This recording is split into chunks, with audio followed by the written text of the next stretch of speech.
Trip to Andaman day 3। ভোর ৩টেয় বেরিয়ে পড়লাম আন্দামানের বারাটাং দ্বীপ দেখার উদ্দেশ্যে। পথে আন্দামানের জারোয়া ট্রাইবের কিছু মানুষের দেখাও মিলল। ভেসেলে করে পৌঁছালাম দ্বীপে, আর তারপর সেখান থেকে চলে গেলাম স্পিড বোটে করে ম্যানগ্রোভ ফরেস্টে। একেই জানি না সাঁতার, তারপর আবার মাঝপথে বন্ধ হয়ে গেল আমাদের স্পিড বোট। ব্যাস আর কি, ভয়ে ভয়ে ঠাকুরের নাম নিলাম, ঠাকুরের নাম নিতেই আবার চালু আমাদের স্পিড বোট।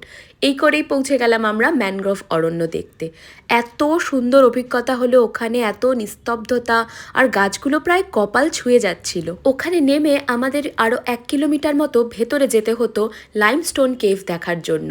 ন্যাচারালি তৈরি হওয়া এই কেভটার মধ্যে বৃষ্টির জলের জন্য বিশেষ কিছু শেপ তৈরি হয়েছে, যেমন ধরুন কোনোটা দেখতে মনে হচ্ছে জেলিফিশের মতো, আবার কোনোটা বিষ্ণুর শেষনাগের মতো। পোর্ট ব্লেয়ার থেকে বারাটাং 110 কিলোমিটার দূর।